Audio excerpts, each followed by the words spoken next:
Zaid bin Harith radiyallahu anhu yawangalira mu nyumba y'omubaka Muhammad sallallahu alaihi wasallam. Abantu abamu ne batuuka n'okugamba nti ono mutabani wa Muhammadi sallallahu alaihi wasallam. Naye Zaid bw'amala okukula, Allah subhanahu wa ta'ala okujjawo ekikolwa kino era si kya musiraamu kweyita gy'otali. Nze ndi mutabani waako tugeze mugagga nonya erinnya ly'omugagga yenna wano k'omanyi oli avaayo ng'amwetuuma nze ndi mutabani wa gundi olw'okuba ssente olw'okuba famire ya kitiibwa.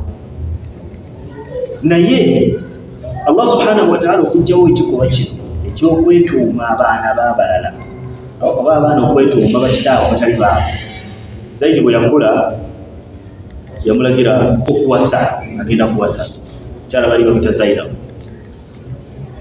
Naye Zainab bw'amala okufumbirwa Zaid bin Harith n'alagirwa omubaka Muhammad sallallahu alaihi wasallam kuba Zaid yafa biri mu lutalo, mutabani we n'asigalawo Usama bin Zaid. Naye yali w'amaanyi nnyo, yakolera obusiraamu nnyo, era omubaka Muhammad sallallahu alaihi wasallam yamutumanga nnyo mu ntalo ez'enjawulo nga yazikulembera.